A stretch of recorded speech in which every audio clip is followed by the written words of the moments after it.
स्वागत है दोस्तों आपका R2 स्टडी टीम पर। तो फ्रेंड्स, आज हम देखने वाले हैं कक्षा 11वीं विषय हिंदी का त्रैमासिक परीक्षा पेपर, जो आपके 19 तारीख से हैं, 19 सितंबर से। आज हम त्रैमासिक पेपर देखने वाले हैं। इसमें हम वेरी इंपॉर्टेंट क्वेश्चन देखेंगे जो आपके पेपर में पूछे जाएंगे। चलिए देखते हैं, शुरू करते हैं वीडियो। समय आपका रहेगा 2.5 घंटे 50। तो चलिए देखते हैं। पहला प्रश्न है आपका, नमक का दरोगा कहानी में पंडित आलौपुद्दीन के व्यक्तित्व के कौन से दो पहलू उभर कर आते हैं। तो आपको ये प्रश्न बहुत अच्छे से याद कर लेना है और एक बार इसको लिखकर देखना है आपको। तो उत्तर है इसका, नमक का दरोगा कहानी में पंडित आलौपुद्दीन के व्यक्तित्व के दो महत्वपूर्ण पहलू उभर कर सामने आते हैं। पहला, जब वह अपनी धन के बल पर मुक्त हो जाती हैं, और दूसरा, वह वंशीधर की ईमानदारी तथा धर्मनिष्ठा से प्रभावित होकर उसे अपने यहाँ उच्च पद पर आसीन करते हैं। तो ये प्रश्न अत्यंत महत्वपूर्ण प्रश्न हैं। इनको आपको अच्छे से लिखकर देखना है। एक बार आप इनको लिख के ज़रूर देखें और एक बार पढ़कर ज़रूर जाएं। फिर है आपका, नमक का दरोगा कहानी के कोई दो अन्य शीर्षक बताते हुए उनके आधार को स्पष्ट कीजिए। उत्तर, नमक का दरोगा कहानी के अन्य शीर्षक ईमानदार दरोगा अथवा कर्तव्यपरायण दरोगा रखे जा सकते हैं। कहानी में दरोगा वंशीधर एक ईमानदार व्यक्ति के रूप में चित्रित है, इसलिए पहला शीर्षक उपयुक्त है। वही वह अपना कर्तव्यपूर्ण समर्पण से निभाता है, इसलिए दूसरा शीर्षक भी उपयुक्त है। इस क्वेश्चन को भी आपको IMP क्वेश्चन है आपके सारे, इनको एक बार अच्छे से लिख कर देख लेना है आपको। फिर आगे है, मैं आपको निबंध और एप्लीकेशन भी बताऊंगा। आगे है, मियाँ नसीरुद्दीन को नानबाइयों का मसीहा क्यों कहा गया है। उत्तर, नानबाइयों का अर्थ है तरह तरह की रोटी बनाने एवं बेचने वाले। मियाँ नसीरुद्दीन को नानबाइयों का मसीहा इसलिए कहा गया क्योंकि वे खानदानी नानबाई थे। उनके पिता वरकत शाही नानाबाई गड़ैया वाले के नाम से व दादा साहेब मियाँ कल्लन के नाम से प्रसिद्ध थे। वे 56 प्रकार की रोटियां बना सकते थे, ये उनका हुनर था। वे रोटी बनाने को एक कला मानते थे। क्या मानते थे? एक कला मानते थे, और इस कला के उस्ताद थे, इस कला में माहिर थे। अपने काम में आत्मविश्वास से भरे थे। वे अपना काम, जो कोई काम करते थे, वो बहुत आत्मविश्वास से करते थे। ये आपके, एक बार फिर बोलता हूँ मैं, ये आपके बहुत इम्पोर्टेंट क्वेश्चन हैं, इनको आपको अच्छे से याद कर लेना है। फिर है, लेखिका मियाँ नसीरुद्दीन के पास क्यों गई थी। लेखिका साहित्यकार है। उनकी रुचि ऐसे व्यक्ति को जानने में है जो समान व्यक्ति न होकर विशेष हो। मियाँ नसीरुद्दीन को रोटी पकाने की कला में महारत हासिल है। वे अपने पेशे को कला का दर्जा देते थे। ऐसे व्यक्ति के व्यक्तित्व, रुचियों और स्वभाव को जानने के लिए लेखिका मियाँ नसीरुद्दीन के पास गई। ये भी आपका एक इम्पोर्टेंट क्वेश्चन है, इसको आपको लिख के देख लेना है। फिर आगे है आपका, फूलों की जगह दूसरा कुत्ता क्यों लाया गया। उसने फिल्म के कुछ दृश्य को पूरा किया गया। ये आपका 100% ये वाला प्रश्न आपका आने वाला है।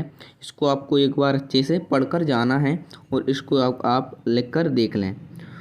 फत्तर, फूलों की बात, खान के दृश्य से पहले ही मृत्यु हो जाने के कारण दूसरा पत्ता लाया गया। अपू की माँ अपू की भात खिलाती है। भात का बचा अंश गमले में डाल देती है। इस भात को दूसरा कुत्ता खाकर रस करता है। स्तनान प्रमाण पत्र प्राप्त करने हेतु प्रचार को आवेदन पत्र। ये आपकी एप्लीकेशन आने वाली है, तो इसको आपको एक बार अच्छे से करके जाना है। यह है, सेवा में श्रीमान प्रचार महोदय। आपको इसी तरह बिल्कुल लिखना है जिसमें से आपको 4 में से 4 अंक मिल सकें। सेवा में श्रीमान प्रचार महोदय शासकीय, आपके विद्यालय का नाम लिखेगा इधर, जो आप जहाँ से हैं। विषय रहेगा आपका, विषय स्थानांतरण प्रमाण पत्र करने हेतु या लेने हेतु। महोदय, विनम्र निवेदन है कि मैं आपके विद्यालय की कक्षा 11वीं का छात्र हूँ। मेरे पिताजी का स्थानांतरण यहाँ से जबलपुर हो गया है। इस कारण मैं अपना अध्ययन इस विद्यालय में निरंतर नहीं रख सकता, अतः मुझे विद्यालय छोड़ने का प्रमाण पत्र प्रदान करने की कृपया करें। मैंने विद्यालय का शुल्क, पुस्तकें आदि समय वस्तुएं जो उन्होंने दी थी वो जमा कर दी हैं। आदरणीय प्रमाण पत्र संलग्न है। डालना है दिनांक जो आपकी उस दिन पेपर के दिन रहेगी। दिनांक के बाद आपको फिर डालना है आपका नाम, नीचे दिनांक डालना है यहाँ पर, इसके नीचे आपका नाम डालना है। फिर है आपका एक और, परीक्षा अवधि में ध्वनि विस्तारक यंत्र पर प्रतिबंध लगाने हेतु अपने जिले के जिलाधीश को पत्र लिखिए। ये भी आपको आवश्यकता है और वो एप्लीकेशन और ये आप ज़रूर करके जाएं क्योंकि ये आपकी आ सकती हैं पेपर में। सेवा में श्रीमान जिलाधीश महोदय, बिल्कुल इसी तरह आपको लिखना है जिससे आपको फुल में से फुल 4 में से 4 अंक मिल सकें। सेवा में श्रीमान जिलाधीश महोदय, गुना मध्य प्रदेश। विषय परीक्षा विधि में ध्वनि विस्तारक यंत्रों के प्रयोग पर रोक बावत महोदय। यानी आपकी परीक्षा आ चुकी हैं और आप जिस मोहल्ले या गली में रहते हैं वहाँ पर बहुत ध्वनि या डीजे साउंड बजाए जाते हैं, इसलिए आपको पत्र लिखना पड़ रहा है जिलाधीश महोदय को। उनसे सहायता मांगनी पड़ रही है आपको कि ये बंद करवाएं या इन पर रोक लगवाएं। विषय है परीक्षा विधि में ध्वनि विस्तारक यंत्रों के प्रयोग पर रोक बावत महोदय। जैसा कि आपको विदित है कि माध्यमिक शिक्षा मंडल की परीक्षाओं का समय निकट है। समस्त छात्र गहन अध्ययन में व्यस्त हैं, किंतु शहर में जगह जगह ध्वनि विस्तारक यंत्र तेज आवाज़ में बजते रहते हैं। इससे छात्रों को व्यवधान उत्पन्न होता है। विभिन्न सभाओं, दुकानों एवं धार्मिक अनुष्ठान के कार्यक्रमों में ध्वनि विस्तारक यंत्रों को निर्बाध रूप से बचाया जा रहा है। इस शोरगुल एवं प्रदूषित वातावरण में हम छात्रों को बड़ी कठिनाई का सामना करना पड़ रहा है। हम एकाग्रता के साथ पढ़ने में असमर्थ हैं, अतः आपसे निवेदन है कि छात्र हित में उचित कार्रवाई करें। यहाँ पर आपको नाम लिख लेना है। फिर नीचे एक आपको ये भी करके जाना है, अपने मित्र को अपने बड़े भाई के विवाह में सम्मिलित करने हेतु। ये आपको एक बार पढ़ के जाना है क्योंकि ये पढ़ के चले गए ना आप तो आप आराम से वहाँ पर लिख सकते हो। फिर है अपने पिताजी को एक पत्र लिखिए जिसमें परीक्षा की तैयारी के विषय में जानकारी दी गई है। ये भी आपको एक बार पढ़ के जाना है। अगला है रस किसे कहते हैं, इसके 4 अंगों के नाम लिखिए। तो ये है पद या पग को पढ़ने या सुनने से दर्शक या श्रोता को आनंद का अनुभव होता है। किसका आनंद का अनुभव होता है, उसी को रस कहते हैं। रस के 4 अंग या अवयव या तत्व निम्नलिखित हैं।